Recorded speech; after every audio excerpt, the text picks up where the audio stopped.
I remember saying to George, I wanted to see Darth Vader's first entrance. And I said, George, why aren't you cutting away two characters saying, oh, that's the Dark Lord of the Sith, he's the most powerful evil. He goes, no, well, he's got a white background, he comes on in a black costume, we'll play some scary music, they'll get it. I thought, wow, what economical storytelling. Movie is the visual media. Image is the move. And obviously, the most basic way to evoke emotion through an image is to color it. Remember when you were reading comics or watching cartoons as a kid? Well, we didn't have to be told that characters in red or black were scary or threatening, we just knew it. This is what George Lucas did in his first Star Wars movie. Let's take a robot. In 77, no one knew what a droid was, so how do you make the audience understand which ones are good and which ones are bad? Let's use warm and bright colors, say blue and yellow for these ones, they're good. Let's put that one in black, he'll appear to be bad. Okay, I know, the needle gave it away, but you get my point. But don't worry, George Lucas and his concept artists often went way beyond such a simple example. So stay with me and let's dive into the analysis of color symbolic in our beloved saga. George Lucas firstly uses colors to define each character's side. Luke and Leia are white in white spaceships, and Vader and the Imperials are black or grey. Why is this Dune in white? In grey or black spaceships. Simple stuff. Really? George Lucas's theory is a bit more complex. Actually, he creates a visual opposition between the organic world, to which the good guys belong, expressed through Earth-like colors such as brown or green, and the artificial, technologic world depicted in shades of grey, from white to pitch black. This is what makes Luke, the farmer from Tatooine, look like a stranger in this cold and highly advanced world, while Leia stands out less because of her bigger experience of galactic life. Contrast is also what emphasizes Leia's bravery, as if she was trapped by the shadows in her white dress between Vader and Tarkin. It is also what Mark Hamill was talking about at the beginning of this video. It allows Darth Vader to attract attention between those white always and stormtroopers. This is why this dude was dressed in white. As the stormtroopers, their white isn't Leia's one, it is cold, associated to a sterilized technologic world. And the shadow behind the stormtroopers' white armor reveals the truth. They do wear the black of evil. It's worth noting, however, that the Empire colors can be read in a historical way. Indeed, when creating the Empire, George Lucas denounces both the US administration of the 60s and the totalitarian regimes of World War II. Thus, the Imperial troops reminds us of the Nazis' parades through their tightly packed rows, as well as the colors of an infamous flag made of red, white, and black. These similarities constitute a warning. Such a violent empire existed on our planet, and it will exist again if given the chance. When a single color is not enough to describe a character, Lucas expresses the duality through their costume. Han has a black jacket. He seems to be a selfish, cupid person. But they're gonna kill her! Better her than me. But his shirt is white. Here is his true nature, that he reveals when saving his friends by allowing Luke to blow up the Death Star.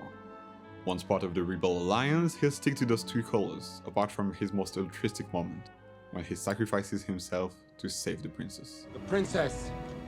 You have to take care of her! As for Vader, he's completely black, but two switches on the center of his chest, blue and red, highlight the inner conflict he's facing. All the lights on his chest are flashing, as if Anakin, trapped in the shell of the black armor, was trying to speak up. The use of colors to express inner tension is pushed to the next level in the case of Luke. We said that he was wearing white, but it's only true in A New Hope. After a fair questionable fashion choice with this noteworthy golden jacket, I reckon it's symbolizing his new hero status? George Lucas changed that to greyish in Empire Strikes Back. Luke's clothes indeed symbolizes his discovery of the dark side and the temptations it can offer. It is even more striking in Return of the Jedi, where he wears a full black Jedi outfit and a robe that may remind the audience of Vader's cape or, worse, the Emperor himself, as if he could fall into the dark side, from which he's already borrowed some of their techniques.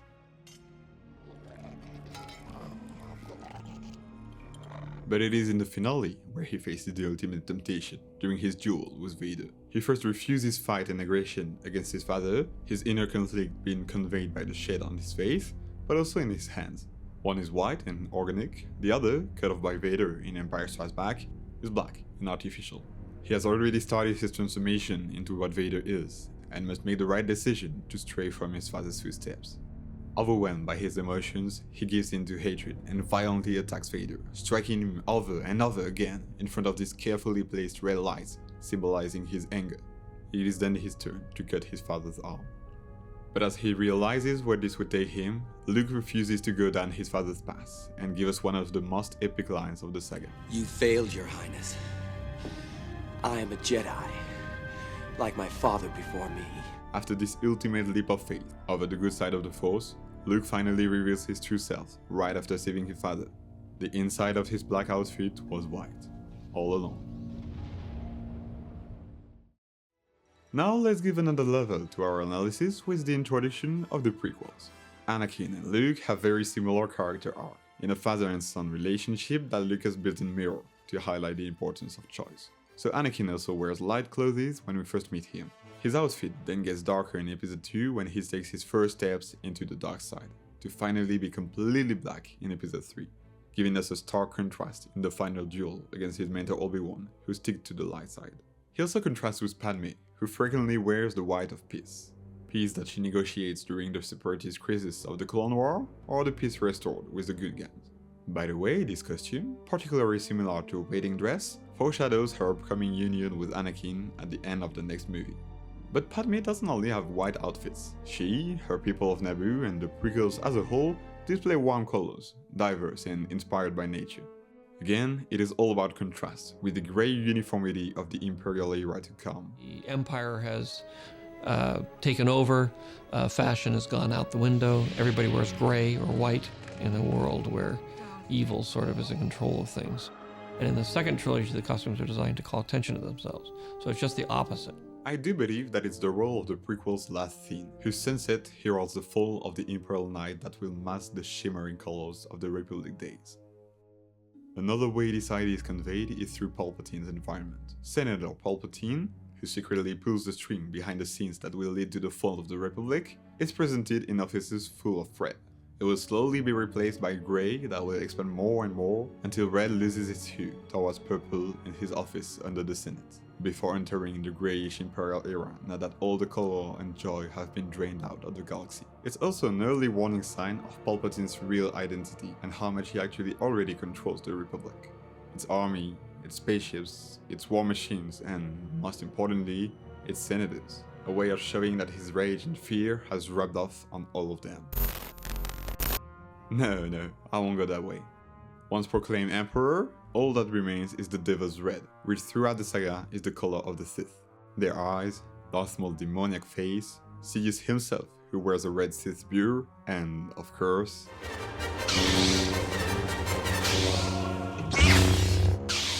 But we'll get to that in a moment. We saw that colors aren't only used to give indications about characters.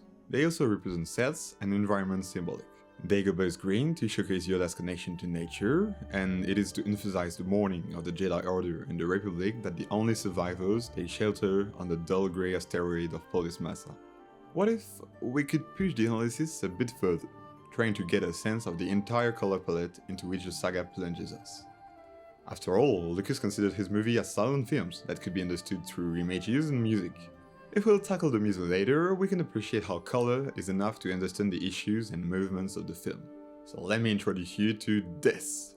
It is the reduction of every second of the movies into the colors mostly expressed on screen. So what can we read? Isn't it precisely at this moment, when I'm about to analyze color stripes, that I'm seriously overanalyzing beyond George Lucas's intentions? Maybe. Quite likely, according to this interview at the release of the very first Star Wars. People are going to read too much into it. It's a simple stuff for all ages. Are they doing that now? Except invalidating the entire existence of this YouTube channel, thank you sir, Sir Alec Guinness here asks an interesting question. Are we taking ourselves too seriously? Honestly, as long as you're not imposing analysis on others, I'm convinced that it's healthy to develop personal interpretations. So how to read and understand these magnificent strips of colors? Firstly, is the opportunity for me to say a few words about the beginning and the end, which are familiar to everyone today, because of the very... So, I was saying, the other famous opening crawl serves as a sort of gateway to the fantastic and spectacular universe of Star Wars. The flashy yellow is also a reference to the colorful comic books covers that George Lucas loved, and from which Star Wars actually stems from. George Lucas explains that he chose that yellow to contrast with the terrestrial blue font of the first catch line, that we'll find again in the credits. Alright, so aside being a very fun game for people watching Star Wars just a bit too much, try to guess in the comments what scenes this and that refer to. The most interesting thing is to understand how they communicate with each other. As mentioned earlier, the prequels are more colorful, especially Episode 2, which stands out from the others. Episode 5 is even more interesting in this regard. Through shifting in its tones, the movie illustrates what this episode is all about: doubt, conspiracy, and temptation. The opening on Hoth Planet, dominated by blurry white and blue tones, foreshadows the upcoming obstacles and conveys fear, the same of the rebel swarm, hunted by the Empire. Gradually, the film takes us to the orange hues of the amazing Cloud City. Beneath its look of paradise, it obviously contains hell, evoked by the incredible set of the carbon freezing chamber. Subtly introduced a few sequences earlier when, in the orange tones of the cockpit, Han and Leia review nearby systems in the blue light of the screens, this set is especially important in Luke's trajectory. Again, it displays the two paths ahead of him: orange for the dark side, blue for the light. It's actually reminiscent of Episode 2, where blue tones on the beginning of Coruscant lend place to the final duel in which Anakin is lit up by red and blue. And all of this is built in mirror, since these are both the central episodes of the trilogy, in which the Skywalkers are tempted by the dark side. I think we can praise the mastermind behind all this. For Return of the Jedi, I've always felt it had a green overtone, whether it's spaceships and their pilots, the lush forest of Endor, and, of course... Steady, we're getting there. Another interesting bit is the very unique red tone towards the end of Revenge of the Sith. Obviously, it is the duel on Mustafar. As well as conveying the unstable chaos sheltered in Anakin's heart, the glowing planet is certainly the most important turning point in Anakin Skywalker's great tragedy, and it stands out from the rest of the saga. To give it such an iconic look, George Lucas even expressly told his artists, stay away from red, except for Mustafar. Alright, here we are. Other huge subject of debate among fans when talking about coders in Star Wars: lightsabers. In the beginning, there was nothing. What? I mean, it's not a joke. Lightsabers were supposed to be white. And then there was light. Both physical and metaphorical extension of the warrior, a lightsaber's color expressed the man and what's in his heart. Good guys in blue, bad guys in red. As simple as that. But then why this, and that? Well, for Luke, I'll let you pick. Technical reason, purely economical reasons, so that children can beg their parents to buy the new lightsaber, or metaphorical reason. It's probably a bit of all three. Initially, Luke's new lightsaber was to remain blue, but there was a visual problem to distinguish it easily against the blue sky of Tatooine at the start of the movie. Remnants of this initial choice can be seen in contemporary promotional posters, and even in the original trailer. Of course, it's not too far-fetched to say that this sword, different from the others, must have sparked a big surge in Star Wars toys sales. Knights, the Luke Skywalker lightsaber and the new Darth Vader lightsaber. Star Wars lightsabers. Batteries not included. Each sold separately from Kenner. But a more analytical reading can be made. Personally, I've always associated it with growth, like that of nature, which is why it blends so well with the forest of Endor.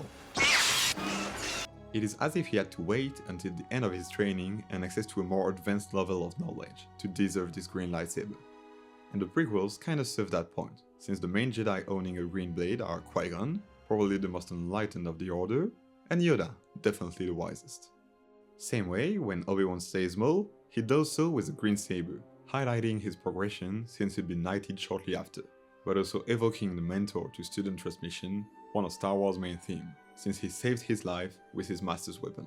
However, and it's pretty well executed, Anakin isn't worthy yet in Episode 2, even though him carrying a green lightsaber makes a great reference to that scene of Episode 6, where Vader's humanity is lit up by his son's blade.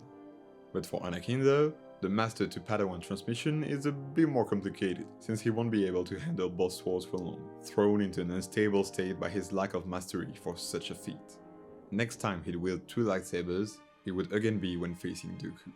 And this time, it'd been a marvelous blue and red blend, symbolizing that Anakin already has one foot into the dark side, in addition to drawing a parallel with the father-son duel 20 years later. That being said, you might want to ask me a thing. Perhaps even a goddamn thing. I don't remember asking you a goddamn thing. Yep, it's time to talk about this. In the name of the Galactic Senate of the Republic, you're under arrest, Chancellor. Apart from being extremely badass, why is that? Samuel L. Jackson's lightsaber is neither green nor blue, and the interpretation is up to you. Is it a mix of blue and red to symbolize Mace Windu's mixed use of light and dark side? This time, the real reason is probably funnier than anything I could come up with. Trying to figure out who we had to talk to about your light color, your lightsaber color. Oh, well, good guys are green and blue, bad guys are red. That's just the way it works. No purple lights? You might get purple. Anyway, I've often personally seen blue and green as natural colors, ocean, plants, that illustrate the respect and connection to nature that Jedi see, emphasized by the diversity of the Jedi various colors, their sabers and their skin, with our favorite green friend on top of the list. On the other hand, red is a color rarely found in nature, not to mention its frequent cultural association with violence and blood, which are used by the Sith, cut off from nature in a technological empire and using the Force for their own purposes. I know, again. I mean, people are going to read too much into it. It's a simple stuff for all ages. Anyway, intentional or not, let's not forget that Star Wars is first and foremost a visual entertainment. I am more of a visual person than a verbal person. I like images. I happen to have a real talent about putting images and sounds and music and telling stories through that medium. And partially for me, I think the excitement is the fact that I found a way of telling the stories I want to tell in a medium that I can master.